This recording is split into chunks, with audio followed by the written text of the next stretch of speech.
বহুত girls school আছে এবং অনেক সরকারি প্রতিষ্ঠান আছে। মহিলাদের মাদ্রাসা করার ক্ষেত্রে আপনাদের এই যে এতটা ভূমিকা নিয়েছেন, এই মাদ্রাসাটা, মহিলাদের মাদ্রাসাটা করা কেউ কেউ একটু বিচিত্র নজরে দেখছে যে পুরুষেরা সেখানে পড়ায় মেয়েদেরকে, এটা শরিয়াত কতটা সঙ্গত দেয়, সুতরাং এই প্রতিষ্ঠান হয়তো না করলেও ভালো হয়, এরকম অনেকে মন্তব্য করে। তো সেই জায়গায় দাঁড়িয়ে আপনি এ সম্পর্কে কি বলবেন? মূলত আমরা যেটা জানি, হাদিস শরীফে এসেছে যে তলাবুল ইলমি ফরিদাতুন আলা কুল্লি মুসলিমিনা ও মুসলিমাত, সমস্ত নরনারী, মুসলমান নরনারীর ওপরে দ্বীনি শিক্ষা করা ফরজ। বিশেষত বাংলা তথা ভারতবর্ষ সহ পৃথিবীর বিভিন্ন স্তরে, বিভিন্ন প্রান্তরে যে শিক্ষা প্রতিষ্ঠানগুলো আছে, গার্লস ইনস্টিটিউট আলাদা আছে, গার্লস হাই স্কুল আছে, বিশ্ববিদ্যালয় আছে, ওমেন বিশ্ববিদ্যালয় আছে, সেগুলো জায়গাতে আমরা দেখেছি, বিশেষত সিনিয়র মাদ্রাসা আছে, হাই মাদ্রাসা আছে, আমরা দেখেছি সেখানে পর্দা বলে আর কিছু নেই, বা কোরআন হাদিসের শিক্ষাও একেবারে তারা ধরাশয়ী। ঠিক সেরকম একটা জায়গায় দাঁড়িয়ে অল ইন্ডিয়া সুন্নাত আল জামায়াতের প্রাণপুরুষ, আগামী 15ই বৈশাখ যার স্মৃতিসভা, রহমানিয়া স্মৃতিসভা নামে, স্মৃতি সমাবেশ নামে যেটি পরিচিত, মরহুম মকফুর আলা হাফেজ শামসুর রহমানুজুর রহমাতুল্লাহ আলাই, তিনি প্রথম এই স্বপ্ন দেখেছিলেন যে আমাদের বাড়ির মেয়েরা যদি তারা পর্দার ভেতরে থেকে দ্বীনি জ্ঞানের সঙ্গে জেনারেল নলেজ, যদি এডুকেশন যদি তারা ধারণ না করতে পারে, শুধু জেনারেল নিয়ে যদি তারা পড়ে থাকে, তাহলে তারা ধার্মিকা হবে না। বিশেষত একটা মাই তো সবথেকে বড় ভূমিকা, একটা ভালো সন্তান ভূমিষ্ঠ করার ব্যাপারে, গড়ার ব্যাপারে। একটা ভালো নেতা, লিডার পেতে হলে, একটা ভালো টিচার, একজন ভালো হলে, একজন আদর্শময় সন্তান পেতে হলে একটা মাকে ভূমিকা নিতে হয়। আমরা দেখেছি যারা পৃথিবীতে খ্যাত হয়েছেন, যারা যশ করিয়েছেন, যারা পৃথিবীতে বড় বড় বিদ্বান হয়েছেন, আল্লামা রুমি রহমাতুল্লাহ আলাই থেকে শুরু করে, আমাদের মুহাদ্দিস রহমাতুল্লাহ আলাই থেকে শুরু করে, আমাদের মুজাদ্দিদুজ জামান রহমাতুল্লাহ আলাই থেকে শুরু করে, আমরা দেখেছি আল্লামা রুহুল আমিন রহমাতুল্লাহ আলাই হুজুর থেকে শুরু করে, আমরা দেখেছি তাদের পেছনেই তাদের সবথেকে বড় ভূমিকা রেখেছে মা।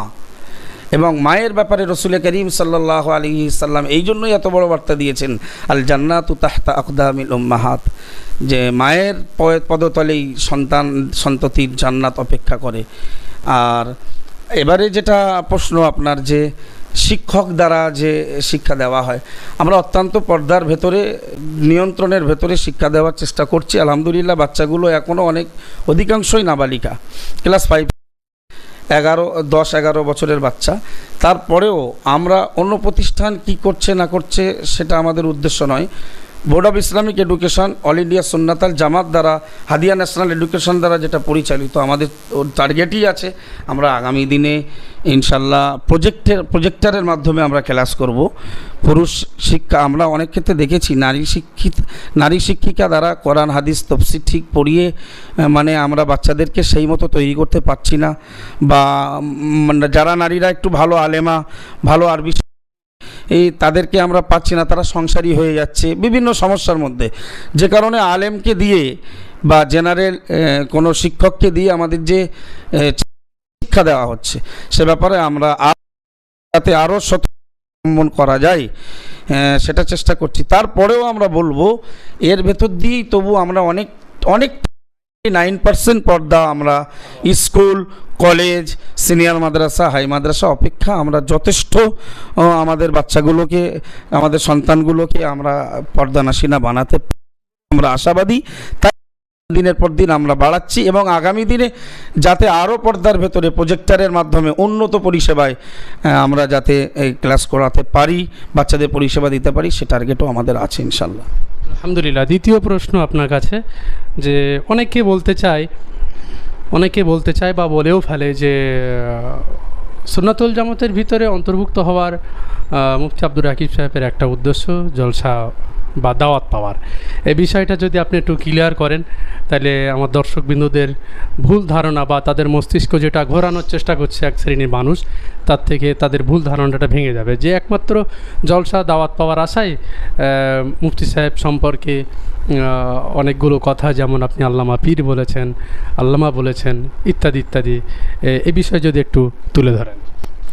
মূলত একদল বিরোধী শত্রুপক্ষ এটা পৃথিবীর শুরু থেকেই বিরাজমান। আমরা দেখেছি আদম নবী আলাইহিস সালামের সন্তান, যারা বিখ্যাত দুই সন্তান হাবিল আর কাবিল নামে যারা খ্যাত, সেখানেও আমরা দেখেছি যে একটা হিংসা বিদ্বেষ কাজ করেছে, এবং নবী আদম আলাইহিস সালামের রক্ত কাবিলের দেহের ভিতরে চলমান ছিল। তিনি নবী জাদা নামে খ্যাত। এরপরেও আমরা দেখেছি তিনি পৃথিবীর প্রথম অ্যাডাম টু মার্ডার কেসের আসামি। তিনি যখন যুক্তিতর্কে, পরামর্শে, কুরবানিতে সব জায়গাতে তিনি পরাস্ত হয়েছিলেন। তিনি নবী আদম আলাইহিসসালামের প্রিয় পুত্র হাবিল আলাইহিসসালামকে বলেছিলেন, ক্বালা আকতুলান্নাকা, আমি অবশ্যই তোমাকে হত্যা করব।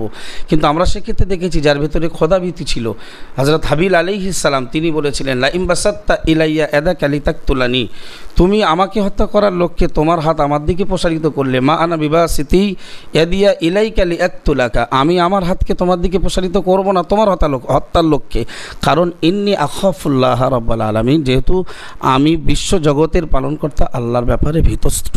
সুতরাং যারা জানে না যে মানুষের বিরুদ্ধে জেনে মন্তব্য করাটা কি, একদল আলেমই এই প্রশ্ন করে। অ্যাকচুয়াল আলেম তো তিনি নন, যিনি আলেম যে শিক্ষা অর্জন করলেন মানেন না, সে আলেম নন।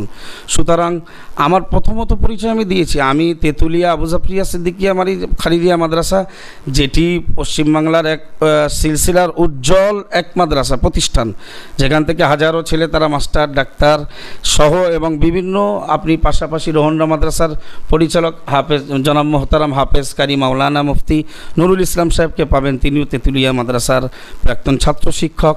হাফেজ কারি মাওলানা মতিউর রহমান সাহেবকে পাবেন, হরপাড়া মাদ্রাসার যিনি শিক্ষক। এরা সবাই তেঁতুলিয়া মাদ্রাসা থেকে পড়েছেন, এবং আমিও তেঁতুলিয়া মাদ্রাসার ফার্স্ট আলহামদুলিল্লাহ, এবং সেখানে আমি মুক্তাসারুল মাআনি পর্যন্ত পড়াতাম। বাগবাড়িয়া মাদ্রাসা গ্রামে আসার পরেই অল ইন্ডিয়া সুন্নাতাল জামাত সম্পর্কে জানলাম। আমি একটা সদস্য হলাম, আমার মতো হাজারো সদস্য আছে। যদি জলসা করা উদ্দেশ্য হতো, আমার থেকে অনেক ভালো কণ্ঠওয়ালা বক্তা, অনেক সুরালো কণ্ঠের আলেম, অল ইন্ডিয়া সুন্নাতাল জামাতের মাগরিবি বাঙ্গাল আঞ্জুমানে ওয়াইজিনের সদস্য, এবং বক্তা জগতে যেটা লাগে গজল বলতে পারে এমনও ব্যক্তি আছে, এবং তারা মুফতি সাহেবের কেউ ক্লোজ আত্মীয়, কেউ মুফতি সাহেব হুজুর কেবলার কাছাকাছি মানুষ, কেউ ছাত্র। এরপরেও দেখা গেছে তারা সমাজের মাটিতে অনেকেই প্রতিষ্ঠিত নয়। অ্যাকচুয়াল যারাই আঞ্জুমানে ওয়াইজিনের নাম লেখায় তারা যে ওয়াজ করব, জলসা করব, দাওয়াত পাবো তা নয়। আমি তো বারাসাত মধ্যমগ্রাম থেকেই যাই, আমার জলসা নজরানা 2500ও দেওয়া হয়, 3500ও দেওয়া হয়, 4000ও দেওয়া হয়, 5000ও দেয়। আবার কখনো সখনো আমি ডায়মন্ড হারবার থেকেও আসি। তো যদি সেটাকে হিসাব করি যে রোজগারের জন্য জলসা, তাহলে এমন কিছু নয়।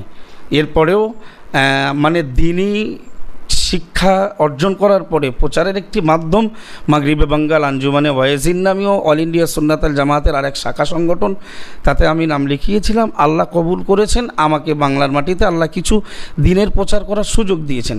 আমি বলবো যারা এ ধরনের কথা বলে তারাও মুফতি সাহেবের আপন হোক, মুফতি সাহেবের ব্যাপারে তারাও অ্যাডভার্টাইজ করুক, দেখি যদি তারা প্রতিষ্ঠিত হতে পারে তাহলে এই কথাটা মেনে নেওয়া যায় যে হ্যাঁ, আব্দুর রাকিব সে বক্তা জগতেই উত্তীর্ণ লাভ করার জন্য, উন্নতি হবার জন্যই সে মানে মুফতি সাহেবের কথা বলে।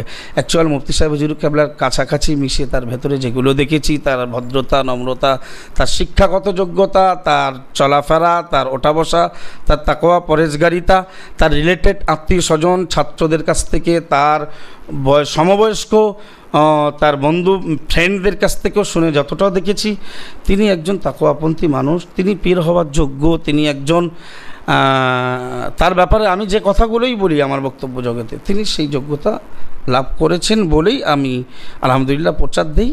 বাকি অন্য কোনো উদ্দেশ্য থাকলে সবার থেকে আল্লাহ ভালো জানেন। এবং তাহলে যারা বিরোধী করছে বা এই ধরনের মন্তব্য করছে, তারা কি ব্যক্তি স্বার্থের জন্য এই সমস্ত মন্তব্য করছে বলে মনে হয়? তা একদিকে বলাই যায়, মানে যেখানে কেউ একজন যোগ্য আলেমকে খিস্তি দিয়ে বেড়ায়, একটা সংগঠন এত প্রতিষ্ঠান চালায়, 250-র ঊর্ধ্বে তারা একটা মানে সিস্টেমেটিক্যাল মক্তব চালায়, যায় বাংলার মাটিতে একেবারে অদ্বিতীয়। আমরা দেখেছি এর আগে আমাদের দেওবন্দি মানে দেওবন্দ আলেম ওলামাদের মাধ্যমে, তাদের সিলসিলার মাধ্যমে একটা মক্তব চলে মোনাজ্জাম। আলহামদুলিল্লাহ আমরা বলতেই পারি মানে বড় মুখ নিয়ে যে কেরল থেকে আনা আমাদের যে মক্তব সিস্টেম, যেটা আমরা হাদিয়া মরাল স্কুল বলি, এটা বাংলার অদ্বিতীয় একটি মক্তব শিক্ষা ফরম্যাট এবং পদ্ধতি। সুতরাং সেখানে আমরা 250-র ঊর্ধ্বে প্রায় 300-র কাছাকাছি কেরল মডেল ইসলামিক স্কুল মক্তবগুলোকে মডিফাই করে চালাচ্ছি। 16টার মতো আমরা বালিকা মাদ্রাসা পরিচালনা করি। এই সংগঠন প্রায় 50-এর ঊর্ধ্বে ছেলেদের মাদ্রাসা পরিচালনা করে। জামিয়া রহমানিয়ার মতো বৃহৎ এক শিক্ষা প্রতিষ্ঠান, যেখানে হাফেজ কারি, মাওলানা, মুফতি সহ মুহাদ্দিস, তাকাসসুস ফিল হাদিস, তাফসিরের ওপরে স্পেশালকে, এবং সঙ্গে সেখানে বিএড কলেজের একটা চিন্তাভাবনা, এবং সেখানে তাসাউফ জগতের একটা আলাদা চিন্তাধারা নিয়ে মুফতি সাহেব হুজুর কেবলা এগোচ্ছেন। এরপরে সেই লোকটাকে বা এই সংগঠনকে যারা গালমন্দ করে, তাদের নামে শুরুতে পীর এবং পীরে কামেল, যেখানে আমরা দেখি পরিপূর্ণ পীর লেখা হয় বা বলে জিন্দাবাদ দেওয়া হয়, আল্লামা বলে যাদেরকে লকাব দেয়, যে আল্লামা আমার মুফতি আজম মেজলা হুজুর কেবলাকেও বলা হতো, যে আল্লামা তার সুযোগ্য সাহেবজাদা আমাদের স্বনামধন্য, আমাদের মাথার তাজ মুফতি সাইফুদ্দিন সিদ্দিকী, আল্লামা সাইফুদ্দিন সিদ্দিকী রহমতুল্লাহ আলাইহ, তার নামে যেটা লাগানো হতো, যারা খিস্তি দেয় তাদের নামে তো লাগানো হয়। আর আমরা যদি একজন যোগ্য মানুষকে পীর বা আল্লামা বলি, তখন দেখি বিরোধী গোষ্ঠীর পক্ষ থেকেই আমাদের বিরুদ্ধেই বিভিন্ন মন্তব্য করা হয়। তাহলে মানে এটা বোঝাই যায় যে এটা ব্যক্তিগত স্বার্থ ছাড়া অন্য কিছু নয়। তার মানে যা হবে আমার ব্র্যান্ডেই হবে, আমার কোম্পানির শ্রেষ্ঠ, আর কেউ কিছু হতে পারে না। এটা একেবারে ভুল ধারণা। কারণ কোরআনে 18 পারা সূরাতুল মুমিনুনের ভেতরে আল্লাহ বলেছেন, ফাইদা নুফিখা ফিস-সূরি ফালা আনসাবা বাইনাহুম ইয়াওমাইযিন ওয়ালা ইয়াতাসাআলুন, অর্থাৎ যেদিন সিংহায় দ্বিতীয় ফুৎকার দেওয়া হবে, কিয়ামত সংগঠিতের জন্য, সেদিন আর মানবজাতির ভেতরে তাদের কোনো বংশীয় সম্পর্ক থাকবে না। ওয়ালা ইয়াতাসাআলুন, এবং কিয়ামতের ময়দানে এই বংশীয় সম্পর্কে কোনো জিজ্ঞাসাবাদ হবে না। সুতরাং যে কোনো বংশ থেকেই তার ভেতরেই যদি তাকওয়া, পরেজগারিতা, আল্লাহওয়ালা হওয়ার যে চিত্র, সেগুলো যদি দেখতে পাওয়া যায়, তাহলে আলহামদুলিল্লাহ তারা সে পীর হওয়ার যোগ্য। হাদিস শরীফ এসেছে যে আল্লাহর ওলি কারা, সাহাবীরা জিজ্ঞেস করলেন মান আউলিয়া উল্লাহ, আল্লাহ নবী সঠিক একটা উত্তর দিলেন, আল্লাযীনা ইযকারুল্লাহু বিরুইয়াতিহিম আও কামা ক্বালা আলাইহিস সালাম, যাদের দেখলে ইসলাম মানতে ইচ্ছা হয়, যাদের দেখলে শরীয়ত মোতাবেক চলা যায়, যাদের দেখলে জাহান্নামের কথা মনে পড়ে, যে মানুষগুলোকে দেখলে শরীয়ত বিরোধী কর্ম করতে ভয় পায়, কথা মানে শরীয়ত বিরোধী কথাবার্তা বলতে ভয় পায়, লেবাস পোশাক পরতে ভয় পায়। আশা করি রসুলের হাদিসের এই বয়ান, বক্তব্য অনুযায়ী, ঘোষণা অনুযায়ী আমি বিশেষত যার নামে পীরের তকবীর দেই, জিন্দাবাদ দেই, ঘোষণা দেই, মহামান্য মুফতি আব্দুল কাইয়ুম সাহেব, তার ভিতরে এই যোগ্যতা আছে। আলহামদুলিল্লাহ। আলহামদুলিল্লাহ, আমরা বিস্তারিত অনেক কথা হাফেজ মাওলানা মুফতি মাওলানা সাহেব, মাওলানা রাকিব সাহেবের মুখ থেকে আমরা অনেক কথা জেনেছি। খুব মন খোলসা করে তিনি আমাদেরকে উত্তর দিয়েছেন। আমরা এতটুকু কথা বলতে পারি যে গার্লস মাদ্রাসা কিন্তু শুধু কেবলমাত্র যে সুন্নাতুল জামাত এনারাই করে থাকেন তা সেটা নয়, তবলিগ জামাতের ভিতরেও কিন্তু বহু গার্লস মাদ্রাসা আছে, কিন্তু সেই সমস্ত মাদ্রাসা সম্পর্কে তাদের কড়া মন্তব্য আমরা দেখতে পাই না। হ্যাঁ, অথচ আমাদের ভিতরে অল ইন্ডিয়া সুন্নাতুল জামাত যখনই কোনো প্রতিষ্ঠান গড়ে তোলে, তখনই আমরা অনেক আর কি সমালোচনার মুখোমুখি আমাদের হতে হয়, এটা দুঃখবশত। আর পীর আল্লামা সম্পর্কে উনি খোলসা করি আমাদেরকে বলে দিয়েছেন। সুতরাং আপনারা পাশে থাকুন, সঙ্গে থাকুন, অল ইন্ডিয়া সুন্নাতুল জামাতের কার্যকলাপ আপনারা খেয়াল